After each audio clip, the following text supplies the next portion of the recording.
The earth trembled before the thunder of iron. In the village of Teteravino near Belgorod, a boy crouched beneath a shattered wagon.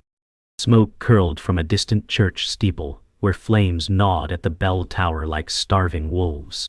Soviet T-34s, battered yet relentless, rumbled through the debris-strewn road. From the forest's edge something colder approached, a column of Panther tanks, dark, calculated, pristine. This was no mere skirmish. Kursk had awakened.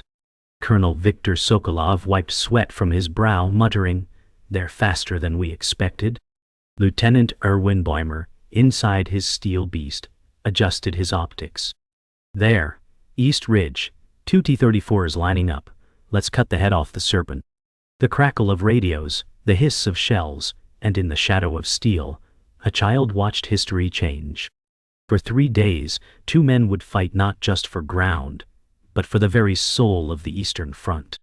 Viktor Sokolov wasn't a hero, just a man tired of watching comrades die. Every order he gave now bore the weight of 20 funerals. His hands hovered over the radio like they held glass. "They'll flank through the orchard," he said, voice hoarse. Around him, his crew watched, eyes sunken. Not from fear, but fatigue. In the distance, the trees rippled unnaturally. "There," Sokolov said. "They're coming."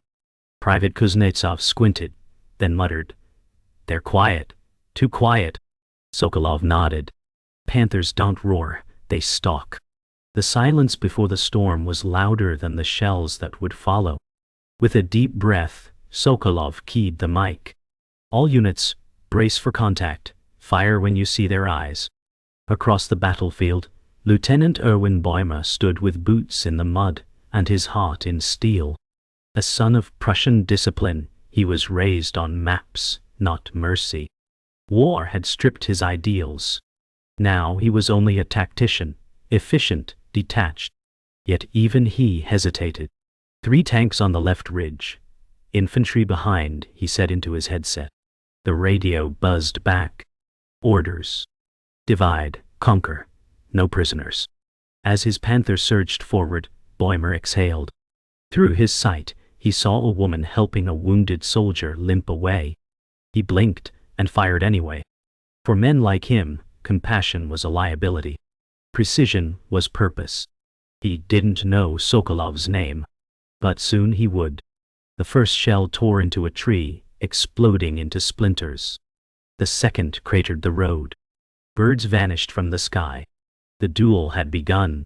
Soviet and German shells danced in deadly arcs, trading fire over wheat fields turned graveyards.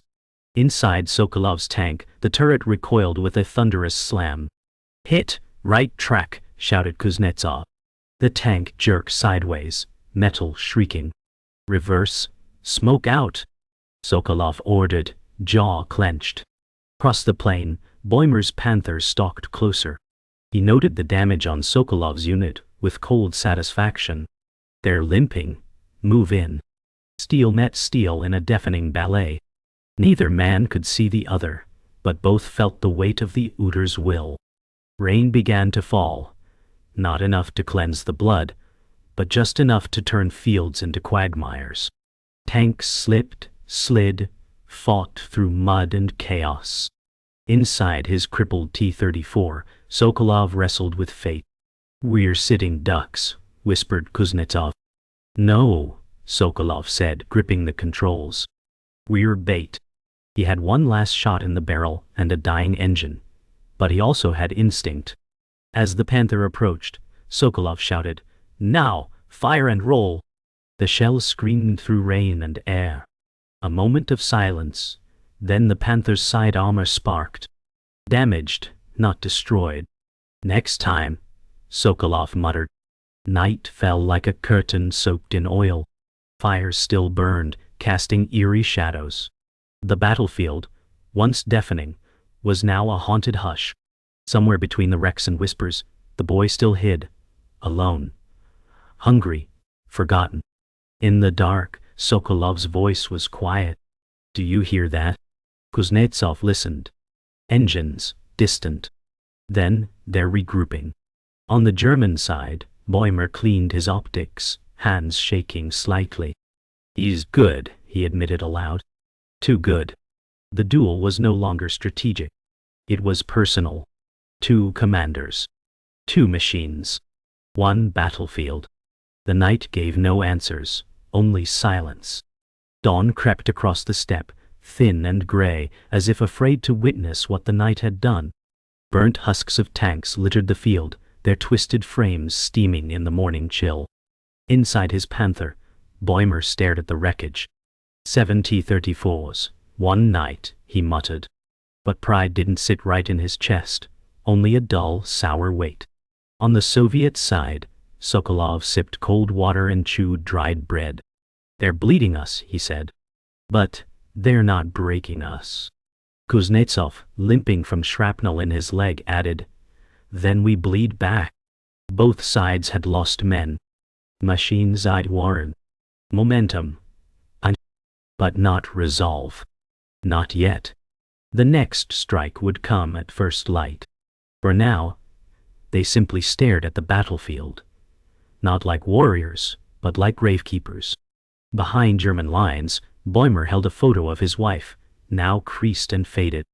Lena, he whispered. I promised you peace. A soldier knocked. Herr Lieutenant, new orders. We pressed toward Hill 213. Bäumer nodded, but said nothing. That hill overlooked the Soviet supply routes, a vital artery. He knew what it meant, take the hill, and starve the enemy. But he also knew Sokolov would never let it go without a storm. He folded the photo carefully, placed it in his chest pocket, and climbed into the Panther. Target. Hill 213, he said into the mic. We take it by noon, or not at all. Hill 213 rose from the plain like a forgotten monument, gentle in shape, merciless in purpose. Sokolov stood near its summit, overlooking the field. They'll come for this, you'd be fools not to, he said. His tank sat hidden behind sandbags and camouflage netting. Mortar crews scurried like ants nearby. Trenches lined the hill's curves, and Soviet soldiers, young, terrified, gripped rifles with white-knuckled hands. Captain, Sokolov called, ready the anti-tank teams. If they breach our line, we don't fall back, we fall together. The captain nodded. Da, we hold. Above them, hawks circled. Below, engines rumbled. The German tanks advanced in a thunderous line, Panthers, Tigers, armored support vehicles. Their tracks devoured the earth. Bäumer's Panther led the center column. Eyes forward, no hesitation, he ordered. Sokolov watched through binoculars. There you are, he whispered. His tank's barrel swung into position. Wait. The air was still, and then the hillside exploded. Artillery screamed down from concealed batteries. Shells tore through German lines. A Tiger burst into flames, hurling its turret skyward. Still, Bäumer pushed forward, swerving left as dirt sprayed across his viewport. No retreat. No pause. This was Hill 213, and it would be earned in fire. The hill became a furnace. Tank shells shrieked past each other like angry ghosts. Soviet troops fired from trenches, only to be blown skyward seconds later. Sokolov's T-34 roared down from higher ground, barrel blazing. We're hit, Kuznetsov cried. Keep going. Sokolov barked. One shot, right flank. His shell struck a German half-track, flipping it into a crater. But the Panthers came closer. Inside his Panther, Bäumer tracked Sokolov's movement. That's him, he muttered. The one from the village. The two tanks faced off through smoke. No one blinked. No one breathed. And then, both fired. Silence followed the clash, deafening, absolute. The earth shook with the aftershock of two titans striking. Sokolov's T-34 skidded to a halt, armor dented, vision blurred. Report, he gasped. Turret jammed. Engine still running, Kuznetsov said through coughs. Across the field, Bäumer's Panther had taken a glancing hit. Sparks flew, and smoke curled from the rear. Minor damage, his gunner said. We're still in. But neither tank moved. Not out of fear. Out of exhaustion. It wasn't just a duel now. It was attrition. Above them, the sun hung high, uncaring. Below, two men prepared for the next move. Slowly. Deliberately. This was only day 2. Noon scorched the battlefield with relentless light. The air stank of oil and rot. Buzzards circled lazily above, mocking the silence that followed the morning carnage. Inside his damaged T-34, Sokolov held his breath and listened. No movement. Just the creaking of cooling steel and the occasional pop of distant rifle fire. "They've pulled back for now," Kuznetsov said. "For now," Sokolov whispered. "They'll return." The crew crawled out, inspecting the damage. The hull was cracked. The turret jammed. But the engine, the heart, still beat. "We patch it," Sokolov said. "We fight." His men didn't cheer. They nodded. That was enough. Across the field, Bäumer too examined his machine. "He's still alive," he muttered. "I can feel it." This duel was no longer for terrain. It had become obsession. Sokolov crawled beneath the tank, oil dripping on his face. "Hand me the wrench," he said. Kuznetsov passed it silently. They worked like surgeons in a field hospital, no margin for error. Every bolt turned was a defiance of death. Every spark, a prayer. Nearby, a teenage Soviet soldier approached holding a satchel of tools. "Comrade Colonel," he said, "you saved my brother. Let me help." Sokolov paused. "What's your name?" "Alexei Biet." "Then remember this, Alexei. War is built by politicians, but paid for by boys." They resumed repairs. Each movement meant I'd fight again. Not because they wanted to win, but because surrender meant becoming dust beneath a foreign flag. In a nearby grove, Bäumer sat on a crate, staring into the tree line. His Panther was being patched by engineers, but his thoughts were elsewhere. "He doesn't die," he said to no one. "He adapts." One of his men approached with a cigarette. "You're chasing a ghost, sir."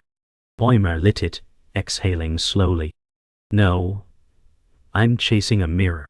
The soldier frowned. "Orders say we hit the south slope at dusk." Bäumer stood. "We'll find him there." And this time, he didn't finish. He didn't need to. The grove swayed gently, hiding the violence to come.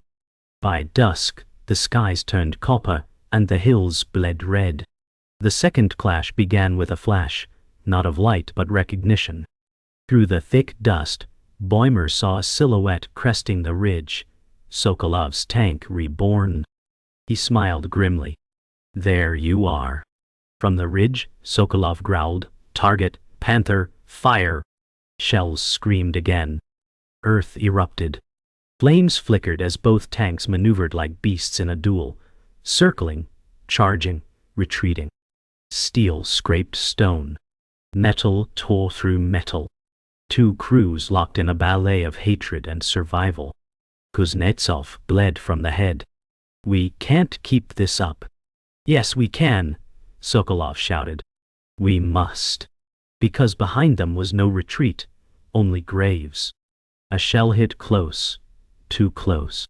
The T-34 lurched sideways, and everything went black inside. Smoke. Screaming. Fire. Aye. Kuznetsov dragged Sokolov out through the hatch as flames licked the ammo rack. They hit the dirt hard. A second later, the tank erupted, throwing debris skyward like a volcano. On the German side, Bäumer's Panther limped back, its right tread sheared. Both tanks, gone. But not the men. Sokolov lay in the mud, coughing blood, eyes wide. "We're not finished." Bäumer, watching from the ridge, muttered, "No victory, just survival." It was no longer a duel. It was a burial ground. Night again. The third night. The final night. Rain fell softly now, cooling the fires, washing the blood. In a makeshift field hospital, Sokolov was wrapped in bandages, whispering names of dead comrades. In a truck nearby, Bäumer sharpened his knife, not as a weapon, but a ritual. 3 days, he murmured. For what? Commanders sent new orders. Maps changed. But the battlefield stayed the same, a charred altar of iron and bone. A nurse approached Sokolov. Colonel. He turned slowly. Is the boy alive? Yes, she said. Still hiding, still watching. Sokolov nodded. Then maybe something survived. The rain lifted by dawn, leaving behind a battlefield glazed in silence. Burned-out tanks were now monuments to madness. Soviet medics moved carefully through the wreckage, tagging bodies, salvaging what little could still bleed. In the shattered remains of Hill 213, Sokolov sat upright, pale but alert. Is the line holding? He asked. Captain Rudenko entered, face like stone. They've withdrawn west, for now. Sokolov nodded. Then we hold this hill with ghosts if we must. Outside, birds returned for the first time in 3 days. One perched on the barrel of a ruined panther, oblivious to the steel grave beneath it. The war hadn't ended. But for a brief moment, the ground exhaled. Bäumer rode in the back of a Kubelwagen, bandaged hand cradled against his chest. His panther had been left behind, a casualty not worth recovering. Ahead, command tents flapped in the wind. General Huber awaited him. You failed to break the line, he said bluntly. Bäumer replied, I broke everything else. The general tossed him new orders. You'll regroup. Reinforce the southern flank. Your duel ends here. Bäumer glanced at the paper, then at the eastern sky. No, it's just changing shape. As he stepped out of the vehicle, he left something behind, not a weapon, but the illusion that any of this had purpose. Kuznetsov approached Sokolov's cot with shaking hands. Sir, I heard they're sending reinforcements. Sokolov gave a weary smile. Or replacements. He reached into his coat and pulled out the boy's toy tank, miraculously intact. Found this beside the fuel dump. He dropped it when the first shell fell. Kuznetsov stared. He lived. Yes, he still hides in the orchard, watches us, survives us. Sokolov handed the toy over. Find him. Give him this. Tell him. Not all soldiers forget. Outside the tent, the boy watched from behind the trees, his face thin, eyes too old. He did not run. He simply waited. In Berlin, maps moved like chessboards. In Moscow, orders poured like rivers. But on the ground, the war had a face, mud-streaked, bruised, human. The tank duel never made the front pages. But its impact lingered in the stories told over campfires, in the scars etched into steel. A German mechanic traced a shrapnel hole in the side of a salvaged Panther. This one nearly died for nothing. A Soviet child pointed at a blown-out tank and whispered, Papa used to drive one like that. Even silent things had memories now. Even machines remembered. And Hill 213, once nameless, now had a name in every soldier's mouth. That evening, Bäumer wrote a letter he would never send. Lena, if you're reading this, the war didn't take me. It took the man I was before it. I met a Soviet who wouldn't die. Not for pride. Not for orders. Just to keep a hill. He reminded me that war isn't fought by enemies. It's suffered by men with names. He folded the letter and tucked it into his boot. In another tent, Sokolov sketched lines on a map with trembling fingers. His body was broken. His will untouched. 2 men. 2 sides. Neither the victor. Both forever marked. Night fell again, gentle now, not out of mercy, but exhaustion. The battlefield no longer groaned. It merely existed, waiting for the next name to stain it. The boy wandered cautiously toward the center of the field. No one stopped him. No bullets chased him. He stepped over corpses and crushed helmets, and finally reached a tank, Sokolov's. He touched the still warm metal, then climbed atop it, toy tank in hand. Behind him, both flags were distant and faded. Above him the stars blinked, silent witnesses. And beneath him, The Earth held secrets no war report would ever write. The boy returned at dawn, barefoot, eyes hollow but alert. He moved with the silence of someone who had learned not to cry.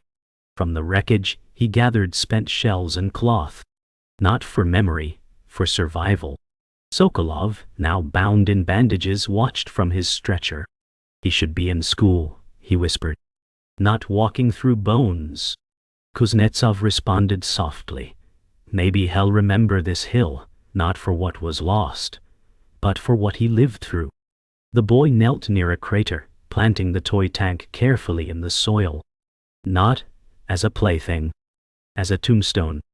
He didn't know the men who fought, but he had seen them bleed. And that was enough to never forget. In a bunker west of the front, Bäumer sat before a tribunal of officers.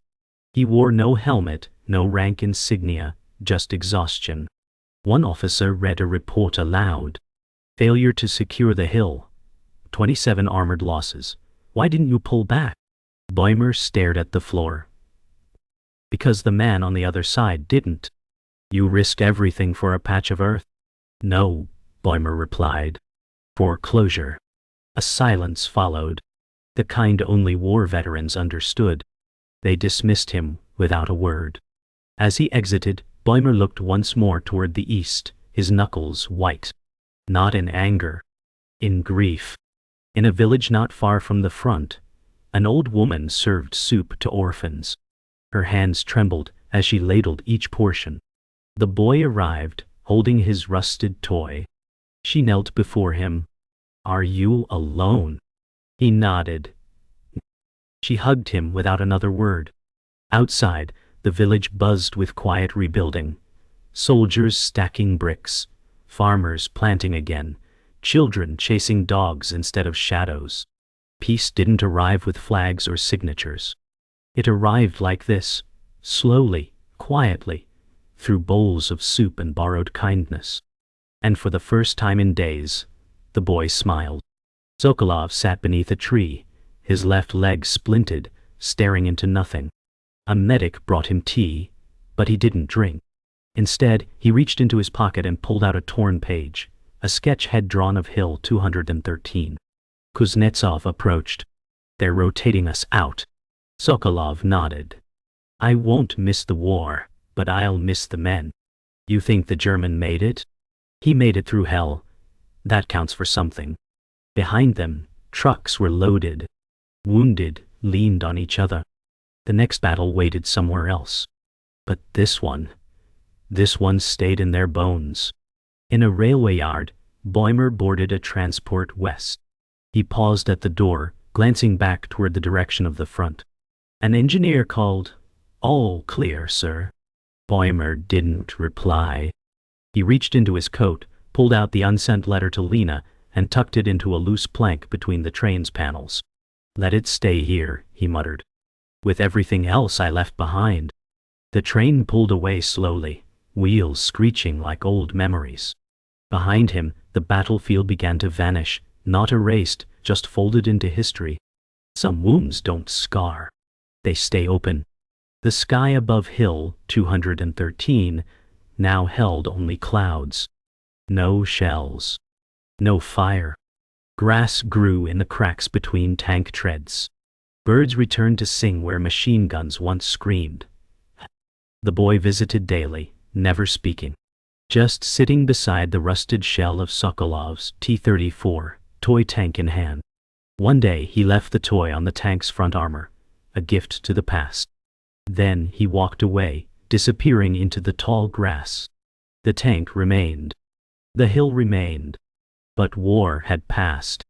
And in its place stood a silence deeper than any grave. Years passed. The war ended, but its echoes never did. Hill 213 remained, scarred, silent, and avoided. Locals said it was cursed. Soldiers buried beneath the soil whispered through the wind. No one farmed there. No one dared build. But one day, an old man with a cane and a Soviet badge returned. Viktor Sokolov limped up the slope, alone, carrying a satchel. He reached the ridge, stood where his turret once roared, and breathed deeply. I came back, he whispered. I had to. From his bag, he pulled a rusted bolt, the last surviving part of his tank. He buried it in the dirt like a seed. And for the first time in decades he cried. In a quiet museum in Dresden, a Panther tank stood on display, restored, polished, hollow. Tourists passed by, snapping photos, reading plaques. None noticed the old man standing beside it, hand on its cold armor. It was Erwin Bäumer. He didn't speak. He didn't move. Just stared at the machine as though seeing a reflection too long buried. A child nearby asked, "Was this in a real battle?" Bäumer finally replied, voice soft, "It was in the only one that mattered." Then he turned and walked away. The past didn't follow, but it never left him either. A letter arrived at a small Belarusian school, unsigned, aged, written in neat German. It read, "To the boy who once walked Hill 213. I saw you. I remember you. You were braver than all of us." The teacher read it aloud to her students. Among them sat a teenager named Ivan, the boy who had once placed his toy tank on a grave. He didn't react. But later he stayed behind, staring out the window toward the woods. His teacher asked, "Do you know who sent it?" He shook his head slowly. But he smiled. Veterans' reunions were rare. Fewer and fewer came. Sokolov, now frail and shaking, sat beside a fire with other old warriors, their coats heavy with medals. "Do you regret it?" one asked. Sokolov replied, "Only the parts I survived." They laughed, not out of joy, but memory. A photo was passed around. Hill 213, decades ago. Burned. Broken. Sacred. One man asked, "Whatever happened to the German?" Sokolov's eyes closed. "He lived." "Did you ever speak?" "No," Sokolov replied. "But for 3 days we understood each other more than most men do in a lifetime." On the 50th anniversary of the Battle of Kursk, dignitaries laid wreaths and reporters took notes. But far from the cameras, two men met on neutral ground, a clearing just beyond Hill 213. Sokolov. Bäumer. I. Neither wore uniforms. Just old coats and heavier memories. They stood in silence. Then Bäumer said, "I should have died there." Sokolov replied, "So should I." They shook hands, firm, not friendly. Not forgiveness. Just acknowledgement. Then they walked past each other, never looking back. Some wars don't end in treaties. Only in meeting the man who once tried to kill you, and realizing he didn't. Night returned to Hill 213 once more, stars blinking above like distant eyes. No tanks. No fire. Only wind through tall grass. The toy tank remained where the boy had left it, now rusted into the metal carcass it sat on. Nature had claimed the rest. Vines crept over armor. Wildflowers burst from shell holes. But memory lived here. In whispers. In dirt. In echoes. And if you stood very still just before dawn, you might hear two voices, one in Russian, one in German, neither bitter, neither loud. Just present. Just human. A historian stood before a lecture hall, gesturing toward a grainy photograph projected on the screen. A burned-out tank on a nameless hill. "Most of you have never heard of Hill 213, she began. "It wasn't strategic, it wasn't decisive, but it tells us everything about war." In the photo, if one looked closely, a boy could be seen in the distance, small, half-shadowed, watching. "This hill," she continued, "was held not by generals, but by two men, a Soviet and a German. They never spoke, never met, but for 3 days they reshaped the Eastern Front." Silence fell over the room. Some stories aren't found in textbooks, only in scars. Ivan, now grown and wearing a schoolteacher's coat, stood before a classroom of wide-eyed children. He held the same rusted toy tank. "This isn't a toy," he said. "It's a memory." The children leaned in as he placed it on the table. "When I was your age, war wasn't history. It was my backyard. I watched men fight. I saw tanks breathe fire. I survived. One child asked, "Were you afraid?" Ivan nodded. "Yes, but fear is not weakness. It's the reason we remember." Then he looked toward the window, where sunlight spilled onto the floor like a whisper. "And because we remember, maybe we don't repeat." In a German nursing home, Bäumer sat by the window, now nearly blind. He held a newspaper clipping, 50 years since the Kursk offensive. He couldn't read it anymore. But he didn't need to. A young nurse approached. "You were there?" He nodded once. "Did it change you?" He looked at her, voice raspy. "It didn't change me. It revealed me." The nurse helped him up. "Would you like to go outside?" He hesitated, then said, "Only if we walk toward the east. Because some men never escape their war. They only learn how to live beside it." Sokolov's grave lay beneath a willow tree outside his hometown. The headstone read only, "Viktor Sokolov, defender of Hill 213. No rank, no medals, just truth." Every year, a single flower appeared at the base. Always the same day. Always without a name. On one visit, Ivan stood quietly beside it, his own son beside him. "That's the man who protected us," he said. Not because he hated, but because he refused to give up. His son asked, "Did he win?" Ivan replied, "No one won. But because of him, I grew up." The wind rolled softly across Hill 213. Wildflowers bloomed where trenches once yawned. A new monument stood at the summit, unadorned, undecorated. Just stone. Just silence. Etched in both Russian and German. Here, two men met, neither enemy, both human. No names. No sides. Not just the memory of what war demanded and what men gave to survive it. Pilgrims came not to honor victory, but to mourn the cost. Some placed flowers. Others placed silence. And one day, a child left behind a rusted toy tank, sun-bleached, fragile, eternal. As dusk fell one last time over Hill 213, the sky glowed amber, and the land seemed to breathe again. The field was quiet now, but if you listened, truly listened, echoes still whispered. Not of glory, but of choices. Of two tank crews who bled into soil. Of a boy who carried their memory. Of a hill that refused to forget. In the fading light, the tank shells and helmets were gone. Only grass remained. And stars above. History does not always roar. Sometimes, it whispers through the rust of forgotten steel. Sometimes, it ends with a boy walking away, and never turning back.